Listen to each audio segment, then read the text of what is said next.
tout le monde, c'est Denis. Bienvenue sur notre tuto cuisine de la semaine. Bonjour à tous, c'est Clara.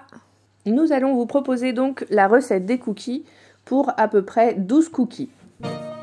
Pour cela, il vous faut préparer 100 g de beurre pommade, 200 g de pépites de chocolat, 100 g de sucre, 300 g de farine, 2 sachets de sucre vanillé, 2 cuillères à café de levure, 2 œufs, une grande cuillère à soupe, un fouet, une fourchette, une petite cuillère et enfin un saladier.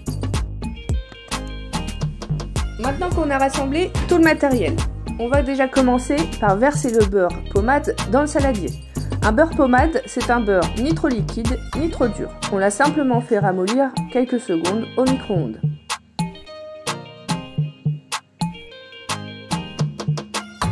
Je vais ajouter les 2 œufs.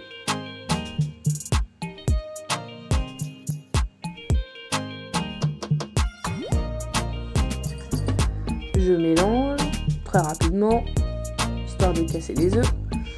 Ensuite, j'incorpore le sucre. Nous, on a pris du sucre de cassonade, parce qu'on est gourmand, mais on peut prendre n'importe quel sucre. On ajoute ensuite les 2 sachets de sucre vanillé.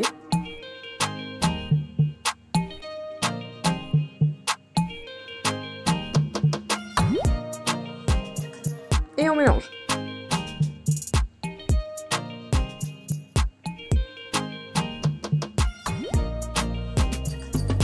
J'ajoute ensuite une cuillère à café de sel, puis 2 cuillères à café de levure.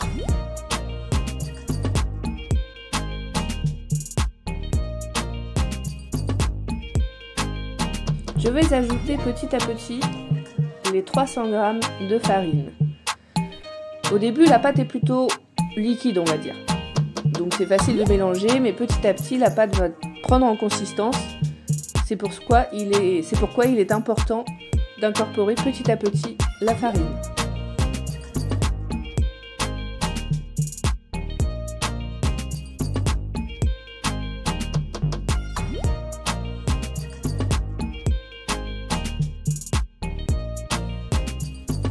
Ensuite, on ajoute les pépites de chocolat. Alors nous, on n'a pas pris des pépites toutes prêtes. On a préféré prendre une tablette de chocolat de cuisine, la découper en petits carreaux. Par exemple, un carreau de chocolat, on le coupait en 4. Ça donnera des cookies avec des gros carreaux de chocolat. Comme on est gourmand à Nîmes de Prox, on préfère. On forme ensuite des petites boules, plus ou moins espacées, parce que ça va s'étaler un peu à la cuisson.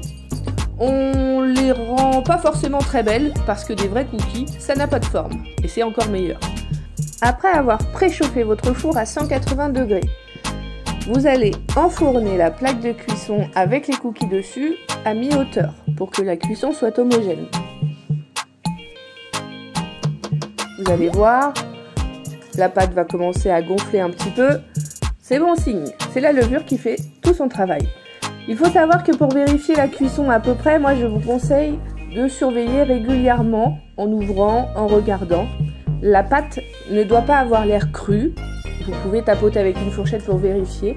Et en même temps, elle doit commencer à être dorée au-dessus et surtout, ça sent bon dans les couloirs. Donc n'hésitez pas, prenez votre temps. Je vous conseille, quand vous les avez sortis, de couper un cookie en 2 pour vérifier la cuisson à l'intérieur. En tout cas, nous au bureau, service animation enfance jeunesse de Valence Roman Aglo, tout le monde s'est régalé, il n'y en a plus des cookies. Allez, bonne dégustation et bonne recette!